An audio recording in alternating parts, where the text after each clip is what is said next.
The entrance to Black Hollow Cave yawned like the mouth of something ancient and hungry. Ben, Claire and Dave stood at the threshold, adjusting their headlamps. The cave had been unexplored for decades, abandoned after a series of disappearances. That only made it more enticing. "Just a quick in and out," Claire reassured, her voice echoing. "Chart the passage, take some notes, and be back before dark." They descended into the cavern, the air growing damp and stale.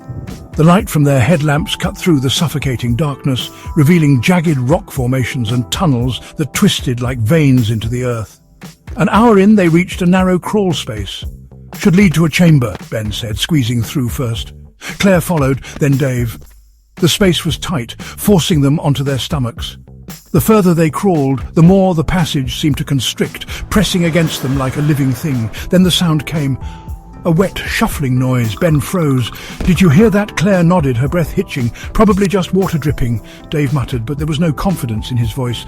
Then, scrape, a whispering drag against the rock. Ben's light flickered, then died. "Shit," he hissed. The others turned their beams toward him. In that moment, Claire saw something move in the tunnel behind them.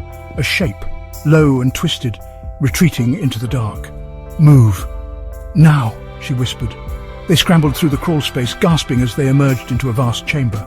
Stalagmites rose like jagged teeth, and pools of black water reflected their trembling lights. But they weren't alone. All around them, half-formed figures clung to the walls. Pale, glistening bodies, human but wrong, elongated limbs, hollowed-out faces with gaping mouths. Their empty eyes flickered open, pupils pinpricks in the dark. And then they began to move. A shriek erupted as one of the creatures dropped from the ceiling, its jaw unhinging. Ben barely had time to scream before it pulled him into the darkness. "Go! Go!" Claire grabbed Dave, running blindly for the nearest tunnel. Behind them, bones cracked, something wet tore. The walls narrowed again. The exit had to be close. Claire turned back. Dave was gone, a smear of blood where he had been. A sob caught in her throat as she pressed forward.